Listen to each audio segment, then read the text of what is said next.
ശ്രീ സന്ദീപ് വാര്യർ, ഇപ്പോൾ ഇന്ന് advocate P S ശ്രീധരൻപിള്ളയും അതിനുശേഷം ശ്രീ സുരേഷ് ഗോപിയും ഒക്കെ ചില കാര്യങ്ങൾ പറയുന്നു. അപ്പോഴൊക്കെ പറയുന്നത്, അങ്ങും ഈ ചർച്ചയിൽ ആവർത്തിച്ച് പറയുന്നത്, രാഷ്ട്രീയമായ അസ്പൃശ്യത പാടില്ല, തൊട്ടുകൂടായ്മ പാടില്ല എന്നുള്ളതൊക്കെയാണ്. ഇതിൽ ആരാണ് രാഷ്ട്രീയക്കാർ എന്നുള്ളതൊരു ചോദ്യമില്ലേ?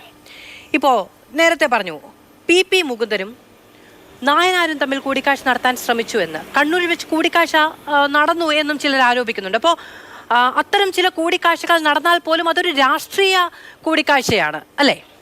രണ്ടുപേർ രണ്ട് സംഘടനകളെ പ്രതിനിധീകരിച്ച് ചർച്ച ചെയ്യുകയാണ്.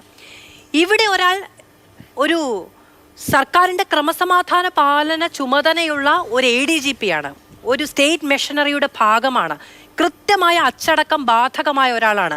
പോലീസ് എന്ന് പറയുന്നത് സർക്കാർ നയത്തിനനുസരിച്ച് പെരുമാറണം എന്നുള്ളതാണ് വൈപ്പ്. രണ്ടാമത്തെ ആൾ രാഷ്ട്രീയമായൊരു ബന്ധവുമില്ല.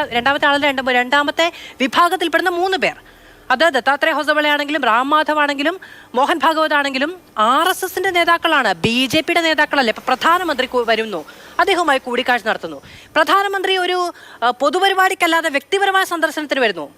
കേന്ദ്രമന്ത്രിയുടെ മകളുടെ കല്യാണത്തിന് വരുന്നു, അദ്ദേഹവുമായി കൂടിക്കാഴ്ച നടത്തുന്നു. ശരി, ഇതങ്ങനെയല്ലല്ലോ. ഒരു സാംസ്കാരിക സംഘടന എന്നുള്ളതാണല്ലോ നിങ്ങളൊക്കെ അവകാശപ്പെടുന്നത്, രാഷ്ട്രീയത്തിൽ നേരിട്ട് ഇടപെടാത്ത സംഘടന. ആ സംഘടനയുടെ നേതാക്കൾക്കും ഒരു സ്റ്റേറ്റ് മിഷണറിയുടെ തലപ്പത്തിരിക്കുന്ന ഒരാൾക്കും തമ്മിൽ കൂടിക്കാഴ്ച നടത്താനുള്ള ഔദ്യോഗികമായ ഗ്രൗണ്ട് എവിടെ നിന്നാണ്? ഒന്ന്, എനിക്ക് തോന്നുന്നു അദ്ദേഹം സംസ്ഥാനത്തെ ADGP ആണ്. സംസ്ഥാനത്തെ ആഭ്യന്തര വിഷയങ്ങൾ കൈകാര്യം ചെയ്യാൻ, ലോ ആൻഡ് ഓർഡർ മെയിൻറ്റെയിൻ ചെയ്യാൻ ഉത്തരവാദിത്തമുള്ള ADGP ആണ്. തീർച്ചയായിട്ടും ഇത്തരം ഉദ്യോഗസ്ഥർക്ക്, സൈനിക ഉദ്യോഗസ്ഥർക്ക് അല്ലെങ്കിൽ ഇന്റലിജൻസ് ഉദ്യോഗസ്ഥർക്ക്, അത്തരം ആളുകൾക്കൊക്കെ രാജ്യത്തിന്റെ സുരക്ഷയുമായി ബന്ധപ്പെട്ട് പ്രവർത്തിക്കുന്ന ആളുകൾക്ക് മുഴുവൻ ഔട്ട് ഓഫ് ദ ബോക്സ് ഇത്തരം കാര്യങ്ങൾ ചെയ്യാനുള്ള ഒരു റൈറ്റ് ഉണ്ട് എന്നാണ് ഞാൻ വിശ്വസിക്കുന്നത്. അങ്ങനെ ചെയ്യാൻ ഒരു തരക്കേടുമില്ല. ചില സംഘടനകളുടെ നേതാക്കളുമായി കാണാം, സംസാരിക്കാം, അവരുമായിട്ട് വിഷയങ്ങൾ ചർച്ച ചെയ്യാം, അവരുമായിട്ട് അവരുടെ ഭാഗത്തുള്ള നിർദ്ദേശങ്ങൾ കേൾക്കാം. ഇതിലൊക്കെ ചെയ്യുന്നതിൽ എന്താ തെറ്റുള്ളത്?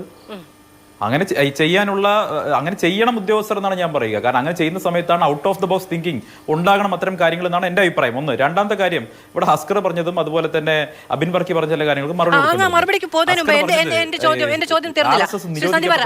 അവരോട് മറുപടി പറയാം. അതിനു മുൻപ് TP സെൻകുമാറുമായി ബന്ധപ്പെട്ട് ഉണ്ടായ പ്രശ്നം അങ്ങേക്ക് ഓർമ്മയുണ്ടല്ലോ. നിയമസഭയിൽ മുഖ്യമന്ത്രി അദ്ദേഹത്തിന്റെ രാഷ്ട്രീയ ചായ്വിനെ പറ്റി എതിർത്ത് പറഞ്ഞത് ഓർമ്മയുണ്ടല്ലോ. അദ്ദേഹം പുറത്താക്കപ്പെട്ടതും അദ്ദേഹം സുപ്രീം കോടതിയിൽ പോയതും അന്ന് BJP അദ്ദേഹത്തിന് രാഷ്ട്രീയമായ പിന്തുണ നൽകിയതും ഒക്കെ ഓർമ്മയുണ്ടല്ലോ. അപ്പോൾ അന്ന് സെൻകുമാറിന് ബാധകമല്ലാത്ത എന്തോ ഒന്ന്, സെൻകുമാറിന് ഇല്ലാതെ പോയ ഒരു പ്രത്യേക പരിച MR അജിത് കുമാറിന് കിട്ടുന്നുണ്ട്. അല്ല, അതല്ല, തീർച്ചയായിട്ടും അതല്ല നിങ്ങൾ പിണറായി വിജയനോടും CPM-നോടാണ് ചോദിക്കേണ്ടത്. പിണറായി വിജയനെ ഭീഷണിപ്പെടുത്താൻ തക്കവണ്ണമുള്ള, ഇടതുപക്ഷത്തെ ഭീഷണിപ്പെടുത്താൻ തക്കവണ്ണമുള്ള എന്തെങ്കിലും മരുന്ന് അജിത് കുമാറിന്റെ കയ്യിൽ ഉണ്ടായിരിക്കാം എന്നാണ് അതിന്റെ ഉത്തരം. അതിന് മറുപടി പറയേണ്ടത് ഞങ്ങളല്ല. ഇവിടെ ഞാൻ ബാക്കി 2 പേരുടെ കാര്യങ്ങളോട് മറുപടി പറയട്ടെ, അതല്ലെങ്കിൽ സമയം കിട്ടാതെ പോകും. അസ്കർ പറഞ്ഞ കാര്യം എന്താ? അസ്കർ ഞങ്ങളെ നെഹ്റു നിരോധിച്ചതാണ്, പട്ടേൽ നിരോധിച്ചാണെന്ന് പറഞ്ഞു. അതേ പട്ടേലും നെഹ്റുവും കമ്മ്യൂണിസ്റ്റ് പാർട്ടിയെ നിരോധിച്ചല്ലോ. കമ്മ്യൂണിസ്റ്റ് പാർട്ടിയെ നെഹ്റു നിരോധിക്കുക മാത്രമല്ല, ആ നിരോധനത്തിന്റെ പേരിൽ നെഹ്റു 1949 കൽക്കട്ടയിൽ പോകുന്ന സമയത്ത് സഖാക്കൾ നെഹ്റുവിന്റെ മീറ്റിംഗിന് നേരെ ബോംബെറിഞ്ഞു. 2 പേരാണ് കൊല്ലപ്പെട്ടത്. അന്ന് നെഹ്റു കമ്മ്യൂണിസ്റ്റുകാരെ രാജ്യദ്രോഹികൾ എന്നാണ് വിളിച്ചത്. ചരിത്രത്തിന്റെ ഭാഗമല്ലേ ഇത്? 2 തവണ കമ്മ്യൂണിസ്റ്റ് പാർട്ടി നിരോധിക്കപ്പെട്ടില്ലേ രാജ്യത്ത്? ചൈനീസ് യുദ്ധകാലത്ത് ചൈനയ്ക്ക് അനുകൂലമായ നിലപാടെടുത്തതിന്റെ പേരിൽ നിങ്ങൾ നിരോധിക്കപ്പെട്ടിട്ടില്ലേ? അപ്പൊ 2 തവണ നിരോധിക്കപ്പെട്ട സംഘടനയാണ് നിങ്ങളുടേത്. RSSനെ നിരോധിച്ചിട്ടുണ്ടെങ്കിൽ RSSനെതിരെയുള്ള നിരോധനം ഗവൺമെന്റോ സുപ്രീം കോടതിയോ എടുത്ത് ചവറ്റുകൊട്ടയിൽ തള്ളിയിട്ടുണ്ട്.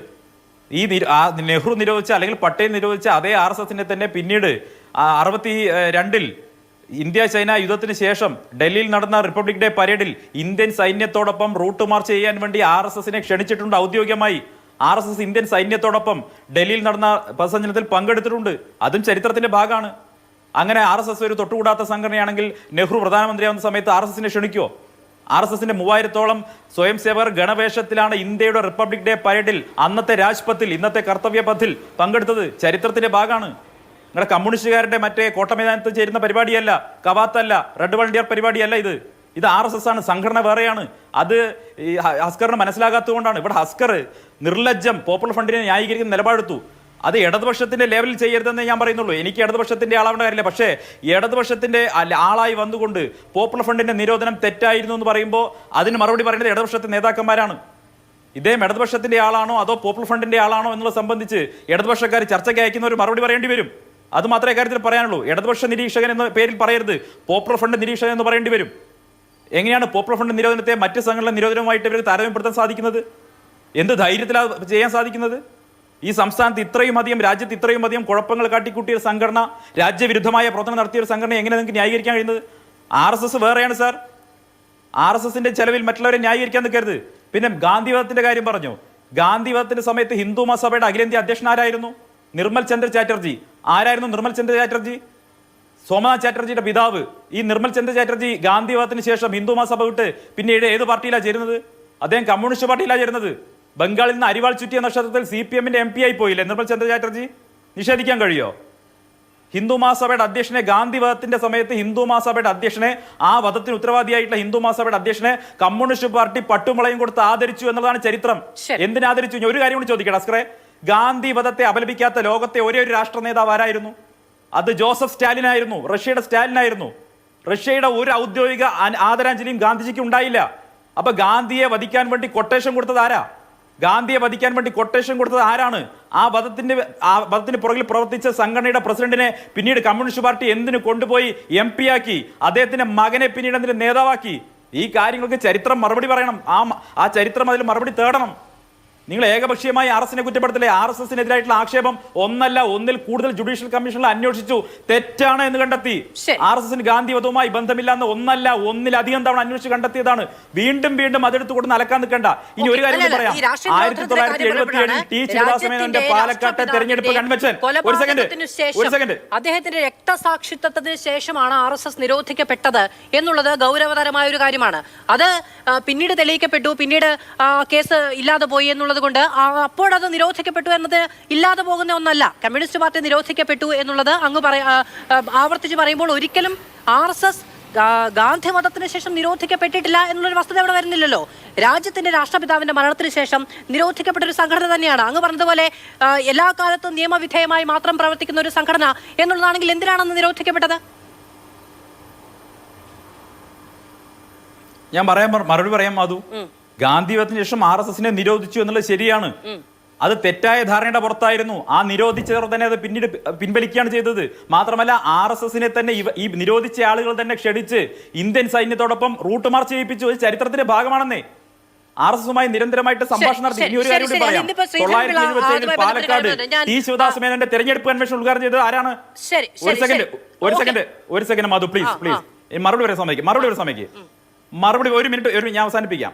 T. ശിവദാസമേനോന്റെ തെരഞ്ഞെടുപ്പ് കൺവെൻഷൻ ഉദ്ഘാടനം ചെയ്ത വ്യക്തിയുടെ പേര് LK അദ്വാനി എന്നായിരുന്നു. അന്ന് പാലക്കാട് ശിവദാസമേനോന് കിട്ടിയിട്ടുള്ള 1,93,000 വോട്ടുകളിൽ RSSന്റെ വോട്ടുമുണ്ട്. നിങ്ങൾ മറക്കരുത്. ഇനി ഒരു കാര്യം, അബിൻ ബാർക്കി പറഞ്ഞ കാര്യമുണ്ടല്ലോ, കേസുകൾ ഒത്തുതീർപ്പാക്കിയത്. ഞാൻ അവസാനിപ്പിക്കാം. നിങ്ങൾ അബിന് മറുപടി പറയുമ്പോൾ